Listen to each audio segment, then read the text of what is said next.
नमस्कार, मैं स्वप्निल और आप द न्यूज लॉन्चर देख रहे हैं। 1960 के दशक में एक फिल्म आई थी। नाम था 14वीं का चाँद। उस फिल्म में एक बड़ा खूबसूरत गाना था, बदले बदले से मेरे सरकार नजर आते हैं। इस गाने को अपनी आवाज दी थी लता मंगेशकर ने। अब इस गाने का जिक्र क्यों किया, ये समझना हो तो ये समझिए कि देश के एक बड़े शिक्षक अवध ओझा, उन्होंने राहुल गांधी को लेकर एक बड़ी बात कही है। ये बात कहीं और नहीं, पटना में कही गई। बिहार के पटना में बापू सभागार में उस समय एक अजब सा माहौल दिखा, अजब सी कोलाहल दिखी, जब अवध ओझा के सामने एक सवाल पूछा गया। अवध ओझा से पूछ लिया गया कि बेहतर नेता कौन है। दो विकल्प दिए गए, एक विकल्प नरेंद्र मोदी का और दूसरा राहुल गांधी का। और फिर क्या, बिना एक पल की देरी किए अवध ओझा बोल पड़े। नरेंद्र मोदी बेहतर नेता हुआ करते थे, लेकिन आज की तारीख में राहुल गांधी बेहतर नेता हैं। एक समय वो भी था, हालिया दिनों की ही बात है, जब अवध ओझा लगातार प्रधानमंत्री मोदी की तारीफ किया करते थे। फिर अचानक से जब राहुल गांधी की तारीफ की तो निश्चित तौर पर सवाल उठने थे, सवाल उठे। लेकिन अवध ओझा यही नहीं रुके।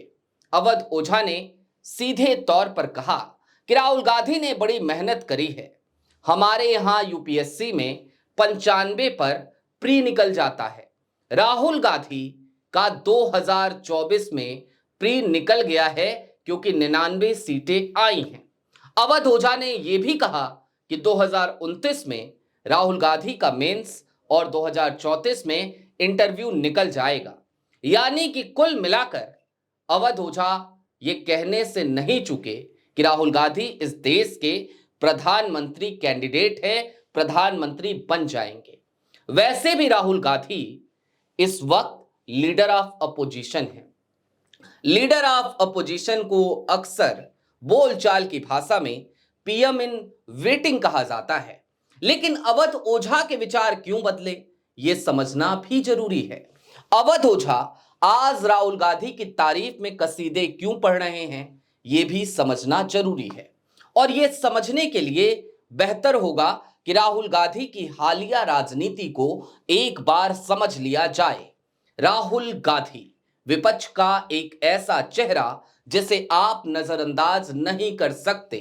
भारतीय जनता पार्टी ने जिसे लंबे समय तक कई नामों से पुकारा, उनमें से एक नाम बड़ा प्रचलित था, जिस नाम का जिक्र हम नहीं करेंगे, आप सब जानते हैं। राहुल गांधी का हमेशा ही मजाक उड़ाने की कोशिश की जाती रही, लेकिन फिर एक वक्त आया, राहुल गांधी सड़कों पर निकल पड़े। और जब राहुल गांधी सड़क पर निकले, लोगों से मिलने लगे, लोगों से बात करने लगे, लोगों से संवाद करने लगे। मंच पे भाषण देने वाले राहुल गांधी जब लोगों के बीच जाकर लोगों को गले लगाने लगे, तो लोगों को लगा कि राहुल गांधी को लेकर जिस तरीके की भ्रांतियां उनके मन में पैदा कर दी गई थी, राहुल गांधी तो उससे बिल्कुल ही अलग नेता है। और फिर राहुल गांधी ने अपनी राजनीति की दशा और दिशा दोनों बदल दी। देखते देखते राहुल गांधी संकेतों में बात करने लगे। राहुल गांधी मंच से भाषण देने वाले राहुल गांधी नहीं थे। अब राहुल गांधी वो राहुल गांधी थे जो लोगों के बीच जाते, लोगों से उनकी चीज सीखते, उनके कामों की बारीकियों को समझते और उनसे ही पूछ बैठते कि बताइए, अगर हमारी सरकार बने तो हम आपके लिए क्या करें। और साथ ही साथ ये भी पूछ लेते कि अभी वर्तमान सरकार आपके लिए क्या कर रही है। कुल मिलाकर राहुल गांधी लोगों की दुख तिरक को छेड़ देते। कुल मिलाकर राहुल गांधी कहते कि क्या आपके कौशल का सम्मान किया जा रहा है। और फिर एक वक्त वो भी आया जब राहुल गांधी ने एक मुद्दा पकड़ लिया, मुद्दा संविधान का। राहुल गांधी के हाथों में संविधान और संविधान की शपथ और संविधान की रक्षा करने की कस्में। देखते देखते वो दौर आ गया जब राहुल गांधी लगातार ये कहने लगे कि हम संविधान की रक्षा करने वाले लोग हैं, लेकिन दूसरी तरफ जो लोग बैठे हैं वो संविधान की शपथ तो जरूर लेते हैं, लेकिन संविधान को बदलने की कोशिश में लगे हैं, संविधान को बदलने की जुगत कर रहे हैं। राहुल गांधी ने जब बतौर सांसद शपथ ली तब भी उनके हाथों में संविधान था।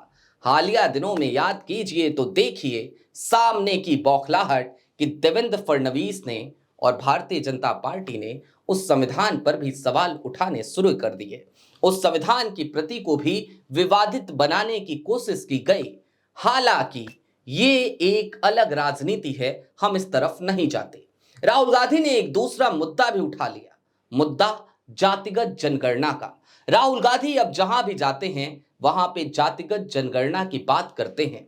राहुल गांधी तमाम कार्यालयों में पूछ बैठते हैं कि आपके यहां ओबीसी अफसर कितने हैं। राहुल गांधी मीडिया को लेकर भी सवाल खड़ा करते हैं और पूछ बैठते हैं कि कितने मीडिया कर्मी ओबीसी वर्ग से आते हैं। और बातों बातों में राहुल गांधी बार बार ये कहते हैं कि देखिए इस समाज में सबके साथ न्याय नहीं हो रहा है। राहुल गांधी की ये बदली हुई राजनीति ही तो है जिसने अवध ओझा को ये कहने पर मजबूर कर दिया कि राहुल गांधी अब बेहतर नेता हैं। हालांकि अवध ओझा ने कोई भी संकोच नहीं किया ये कहने में कि नरेंद्र मोदी एक बेहतर नेता थे से हैं तक कि ये यात्रा क्या कहलाती है।